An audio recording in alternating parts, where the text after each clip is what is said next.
A direita foi tomada pelo socialismo, pelo pensamento socialista. Não existe mais hoje diferença, sendo muito bem claro para vocês aqui. Não existe mais diferença nenhuma entre esquerda e direita. Não existe mais essa diferença. É uma pseudo-diferença. É mais as palavras que dizem, não as ideias que concretizam. E o Mises termina esse primeiro capítulo falando justamente isso. Que depois da Revolução Francesa, as ideias se misturaram a um ponto que não tinha mais diferença de esquerda e direita. E como ele faz essa afirmação, e eu gosto dessa afirmação dele, porque o Mises era um autor que eu já afirmava coisas de forma não tão rebuscada e não tão incríveis do jeito que o Mises trata, mas ele já tratava de algumas coisas que eu afirmava, etc, e gostava da ideia, assim, a respeito de como a esquerda e a direita, de como os meios dos nossos tempos, os jornais, os artistas, estão completamente tomados pelo pensamento socialista. Não sei muito bem por que isso ocorreu, existem diversas possibilidades de justificativa. Podemos tentar justificar isso. Um dos pontos, se é que podemos chegar ao ponto específico, mas podemos chegar a um dos pontos, que foi a necessidade de negação constante do cristianismo. Na Europa, especificamente. Começou-se a buscar fórmulas e formas de se atacar o cristianismo e tentar se chamar de ciência. A ciência, quando surge na Europa e quando ela vai se desenvolvendo, principalmente a partir da Revolução Industrial, e muito disso, por exemplo, surge as críticas do Marx, a tentativa do Marx e do Engels de tentar fazer ciência, né, se é que é possível chamar isso de ciência e não de um peido, tentaram fazer ciência. Porque todos estavam tentando fazer ciência. Todos queriam ser mais materialistas uns do que os outros. Todos tentavam ser mais cientistas, mais ciência do que os outros. Existia uma disputa clara e concreta de tentar estabelecer a ciência verdadeira e o pensamento verdadeiro dentro do campo material. Então não foi à toa que o próprio Marx se chamava de materialista histórico dialético. O Mises cita diversas pessoas no livro que eram grandes expoentes, que eu nunca havia na minha vida ouvido falar o nome, grandes expoentes do materialismo. E eu não fazia ideia de que existiam tantas correntes que afirmavam as mesmas coisas que o Marx. Antes do Marx, eu sabia do Saint-Simon, mas eu não sabia de outras pessoas que tem ali, nomes difíceis inclusive, que afirmavam coisas antes do Marx e que o Marx odiava essas pessoas por eles terem posições diferentes politicamente do que ele. Mas no campo filosófico, etc., existiam homens que faziam essas afirmações muito antes do Marx. Mas voltando aqui, é bom deixar esse parênteses aqui, porque eu vou trabalhar com esse parênteses mais à frente com vocês. Como que a gente consegue entender o que são os socialistas, o que é o pensamento socialista, o que é o pensamento comunista? E como eu identifico se isso existe em mim, se isso existe em você, se isso existe nas pessoas ao nosso redor. Não acho que seja bom você ficar procurando isso, mas existem formas de se identificar isso. A primeira forma que o Mises gosta de tratar ali é que a forma homem-máquina. Esse é o primeiro pensamento que o Mises gosta de atacar e de apresentar do marxismo, por causa do materialismo. Ele fala que existem dois tipos de homens que tratam a respeito do materialismo. Existe uma primeira classe de homens que reduz tudo ao material. Pedra, sei lá, parede, assim por diante. E nosso corpo também, tudo é material. E existem os homens que reduzem, que estão tentando lidar com respostas filosóficas a respeito do corpo e da alma e assim por diante. Dentro desse segundo grupo de homens, existe dois outros grupos de homens desse segundo grupo. Desse segundo tipo de homens. Esses dois grupos desses homens. O primeiro, que acreditam que o homem é puramente máquina. tal qual absolutamente qualquer outra máquina. E tem uma resposta muito engraçada que o Mises dá ali, porque existe um pensador desses que fala que o homem, assim como um carro da Ford, é capaz de fazer coisas tal qual um carro da Ford. Um homem é que nem um carro da Ford. Então o Mises pergunta quem é que está pilotando o carro, porque até assim onde sabe, quem constrói o carro não é o carro que se constrói, e quem dirige o carro não é o próprio carro.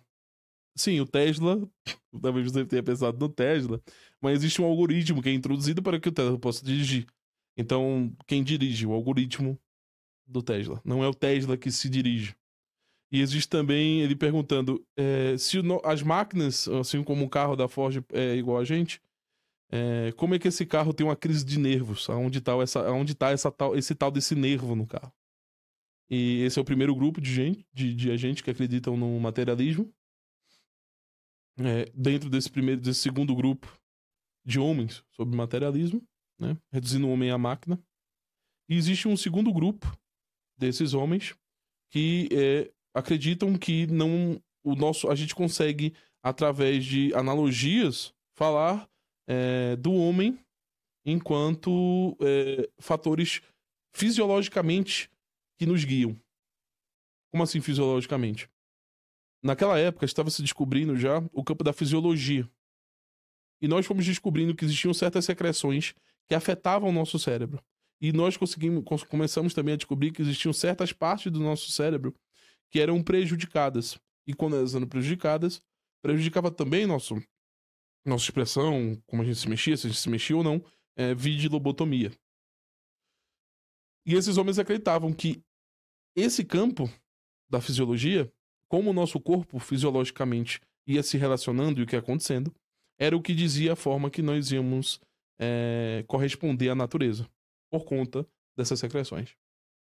Só que aí o Mises, de uma forma muito simples, ele faz uma pergunta muito simples, né? Mas e o Newton? E aí você pode se perguntar aí na sua casa, mas como assim o Newton, né? Veja, o Newton estava debaixo de uma árvore e uma maçã caiu na cabeça dele. Quando essa maçã caiu, existiram reações fisiológicas, e essas reações fisiológicas levantavam uma dúvida, e o desgraçado do Newton descobriu a gravidade. Então o Mises suscitou: quantos homens mais caiu-se uma maçã neles e eles não chegaram ao pensamento da gravidade? Se é fisiológico, se uma determinada reação que ocorre no meu corpo vai ocorrer assim igualmente nos outros e eu vou agir perante a natureza, então bastava dizer o tipo de conduta fisiológica que existia no meu corpo, que você sabia o resultado de todas as minhas ações. Se existiram diversos agentes que maçãs caíram na cabeça e eles não pensaram a mesma coisa que Newton, então veja que existe Newton, um agente particular, individual, que reagiu da sua própria forma e teve uma própria ideia a respeito do que ocorreu em relação àquela maçã caindo em sua cabeça. Outros diversos homens não pensaram. Se existem outros diversos homens e existe Newton, então existe uma particularidade, uma individualidade específica em cada agente, e que cada um desses agentes conseguem reagir de forma diferente a situações diferentes, mas existe a possibilidade de outro agente chegar à minha mesma conclusão, que é o caso de Leibniz e do Newton a respeito do cálculo. Leibniz chegou ao cálculo, assim como Newton chegou ao cálculo, na mesma ideia, em lugares diferentes, homens diferentes chegaram à mesma ideia, com ações fisiológicas diferentes, ou seja, o fisiologismo também estava errado. Então veja que são formas muito simples que o Mises conseguiu, como eu falei lá no começo, responder coisas complexas. E é por isso que eu gosto tanto de ler o Mises. Porque é difícil responder isso, mas o Mises conseguiu responder de forma simples, rápida, né? Com o exemplo do Newton, com a questão do carro, quem dirige o carro. E eu, pessoalmente, acho essas sacadas incríveis. Mas como essa questão da fisiologia e da máquina afirma a primeira posição, que hoje os nossos tempos estão tomados pelo pensamento marxista. Porque para o Mises, esse primeiro ponto é o ponto marxista, um dos pontos marxistas. Porque o Marx era um fisiologista. Ele acreditava que essas secreções, que essas reações físicas, é que geravam a forma de agir. Que isso seria a infraestrutura. E a supraestrutura seria o resultado disso. A nossa relação fisiológica para com as ferramentas gerava as nossas ideias e que era construído esse meio através da supraestrutura. Então existe esse pensamento. Mas como que isso me interfere em mim? Como isso interfere em você? Como que nós conseguimos pensar, tal qual Mises, que esse primeiro ponto, e isso ele não sucinta, isso ele não traz nesse diálogo, nesse livro, nessa primeira parte, nessas 2 primeiras páginas, ele não sucinta e não diz como que isso está nos artistas. Ele não diz como esse primeiro ponto está nos políticos, está nos intelectuais, está na ciência, está em diversos agentes. Como que isso está, esse primeiro ponto, envolvendo não só a mim, mas você e aquilo que a gente assiste, etc. Não tudo, mas algumas coisas, e as principais coisas, talvez. Bom, é muito mais simples. Chamamos isso hoje de humanismo. Chamamos isso hoje de... Esqueci o nome da palavra. Eu esqueci, mas eu vou me lembrar ao longo de quando eu for explicando pra vocês. Eu não sei se vocês já perceberam, mas é muito comum na televisão, no Facebook, no Twitter, ou até mesmo você, quando vai ver a forma que um determinado vai interagir com um determinado fato, ou seja, um homem foi lá e roubou alguém. E aí você pergunta, mas ele era pobre? Oh. Por que ele ser pobre é um fator do roubo? Por que essa tese que existe até hoje, que o roubo é fruto da pobreza? Ou seja, tomar aquilo de outra pessoa porque eu não detenho. Por que essa explicação é tão comumente usada, não só na mídia, mas pelo maior número de pessoas possíveis que você deve conhecer? Muito provavelmente, muitas delas devem falar isso. Ah, aquele pobrezinho roubou porque ele precisa, né? Ele necessita, então ele vai roubar. Veja que não vivemos num mundo de escassez tão grande quanto em 1600, 800 a.C. Mas por que existia caçador e coletor? E não caçador, coletor e bandido? Por que esses não estão tão bem descritos na história? Por que era dividido em classes? Classes não, perdão. Estou influenciado pelo Marx aqui. É dividido por atividades. Caçar e coletar. Mas não tinha o caçador, o coletor e o bandido. Que tomava do caçador e do coletor. A não ser que o coletor seja o bandido. Mas não acho que seja o caso.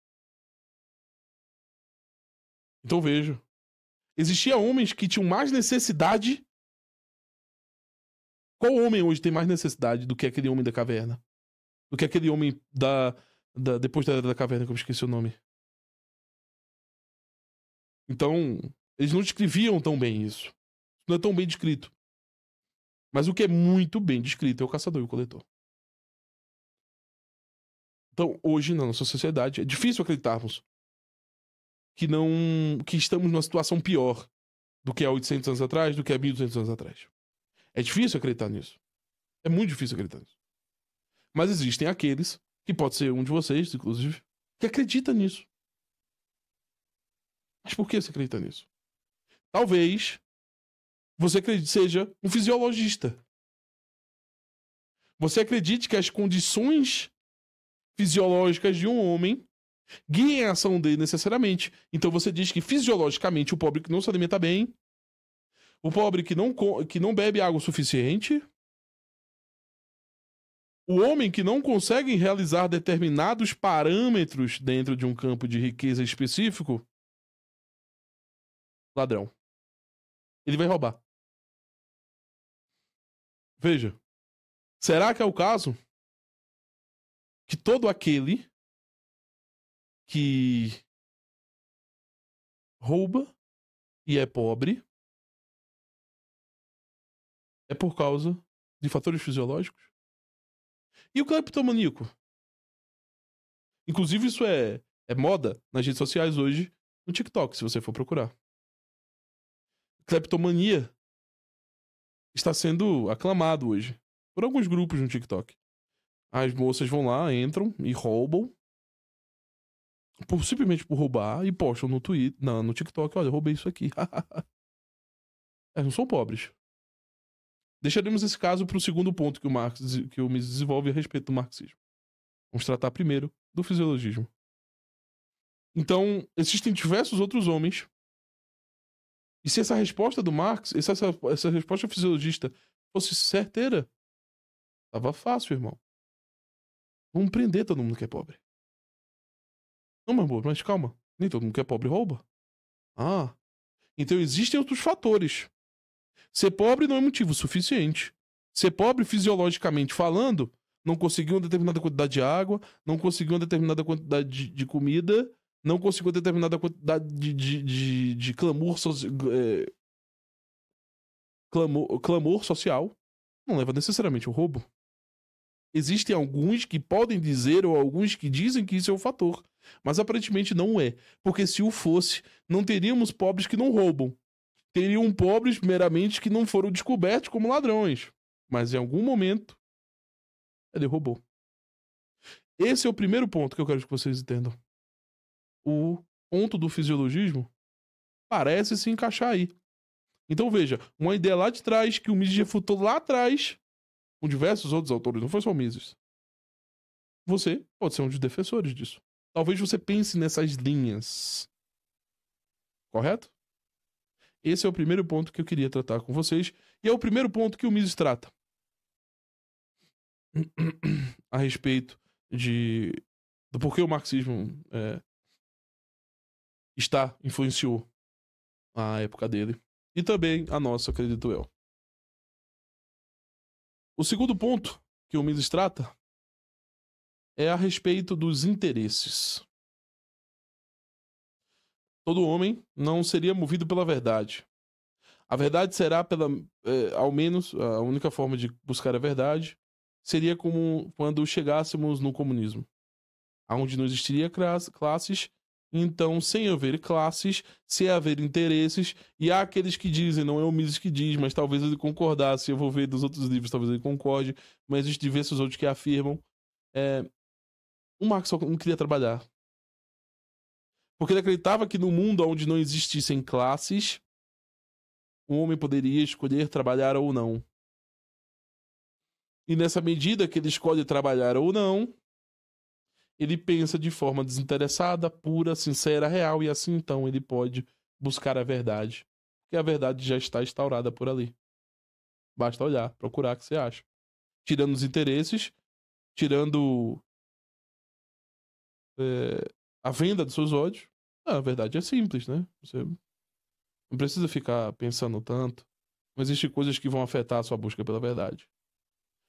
Porque não existem interesses. Porque para o Marx, os interesses eram trazidos pelas ferramentas. Então o Mises... Só fumar aqui rápido.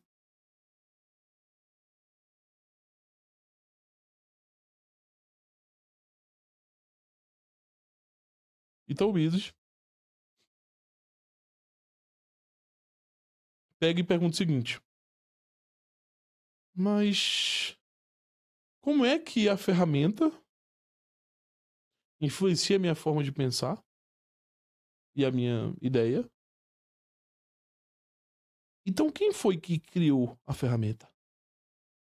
Veja que essa forma de voltar ao primeiro, e isso é uma coisa que me interessa bastante, porque era uma das formas de argumentar que eu fazia bastante, voltar ao primeiro homem, o primeiro burguês, ou o primeiro homem, o anterior, aquele que criou a ferramenta.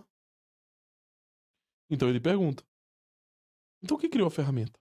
Se a ferramenta influencia meu pensamento, como é que posso eu então criar uma ferramenta? Quem foi o homem que criou o primeiro alicate? Como foi que ele foi influenciado pelo quê? Pelo arco e flecha? Como é que se deduz um alicate de um arco e flecha? Certo? Como se chega a isso? E o Mises até gosta desse ponto. Ele fala que a única forma que o Marx usava para atacar seus detratores que o refutavam ou que o respondiam e que apresentavam questões era chamar eles de burgueses. Então ele dizia o seguinte: olha, esse homem é um burguês, esse homem está atacando meu pensamento porque ele quer manter as condições do capitalismo. Pode ver que é a mesma resposta que todos os comunistas dão até hoje. Até hoje. Mas voltando a esse ponto, o homem é movido por esses interesses. É por isso que existem as classes. O ferreiro pensa na medida do ferro e do martelo. O engenheiro pensa na medida do reboco. Na verdade, seria o pedreiro. Pensaria na medida do reboco e do tijolo. E dos outros, da pá e afins.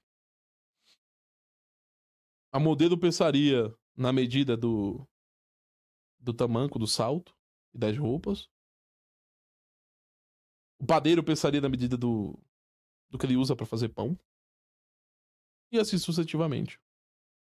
Então, Mises pergunta, então quem construiu essa ferramenta desses homens? Se nós somos influenciados pelas ferramentas, e isso constrói as classes, então quem de acho que cria as ferramentas? Não se sabe muito bem, não se consegue, não se tem resposta para isso. Claramente não tem resposta para isso. Então, como que você cai? E eu posso cair, e outras pessoas podem cair, nessa medida dos interesses. Ou seja, todos nós fazemos as coisas. Aquele homem fez aquilo dali. Por quê? Por causa de dinheiro. Então o Mises fala, o homem não é movido pelos interesses. O homem é movido pela verdade. A verdade é que move o homem. O que move o homem é a ação. O pensamento dele que leva à ação. Que é a busca, que é a verdade. Ou a busca pela verdade, ou a própria verdade instaurada ali que ele acredita. É a verdade e a busca dela que move o homem. Não são os interesses. Os interesses, que são se sustentar, ou se alimentar, etc., sustentam apenas o corpo. Sustentam o físico, sustenta a fome, sustenta a sede. Mas o que me move, e é interessante porque até me lembrei aqui, até mesmo se nós formos pegar Agostinho contra os acadêmicos. Um livro muito bom, dessa finurinha aqui, mas difícil que é a porra. O Agostinho tava conversando com um primo dele, então ele pergunta pro primo dele: Mas tu que não acredita em alma, por que eu como? Então o primo do Agostinho responde: Tu como pra saciar a fome. Mas pra que eu sacio a fome?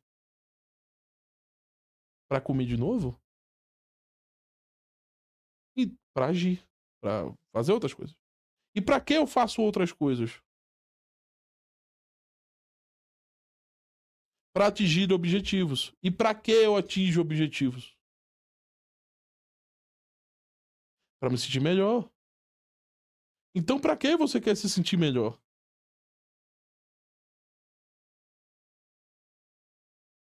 Acabam-se as respostas. É a mesma questão dos interesses.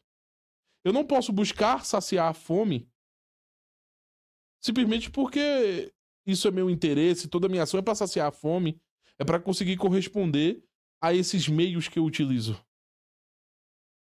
Veja que essa discussão, essa afirmação do materialismo, essas questões, estavam desde a época de Agostinho.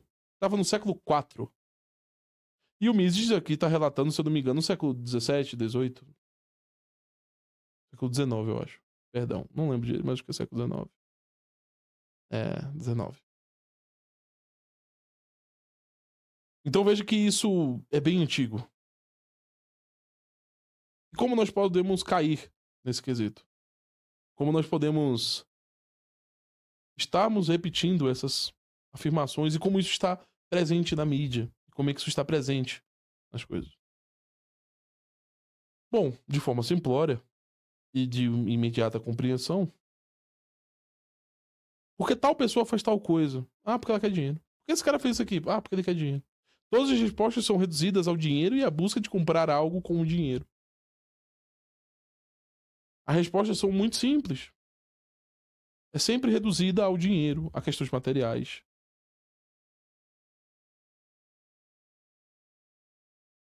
A gente pode falar aqui, por exemplo, da questão da 6 por 1.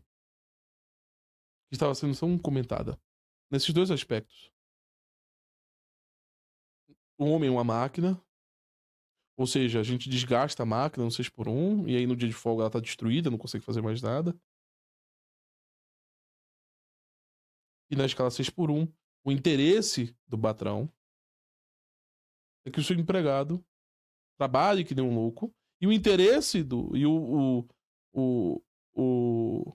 proletariado, ele só trabalha movido ao interesse de conseguir comprar pão e salsicha, como se nós mesmos não conhecêssemos diversos agentes hoje que não têm, todos eles têm celular, internet, compram cachaça, tem micro-ondas, airfry. Mas esse homem não só tinha dinheiro pra comer. Como ele comprou airfry? Como ele compra sua cervejinha?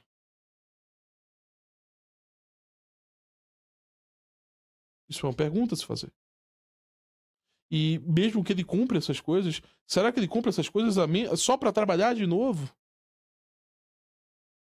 Será que não existe um propósito, uma verdade, uma busca pela verdade, algo que esse homem ou essa mulher está tentando instaurar na sua própria vida, mediante esse suposto sofrimento que ela está passando na 6x1?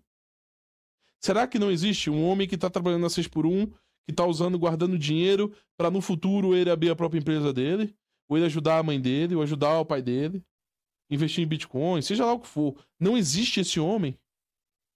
Existe um homem que ganha R$1.400, ele gasta R$1.400 exatamente em comida e aluguel. Nada mais. E olha, apenas a comida calculada minimamente na necessidade de sanar a minha fome.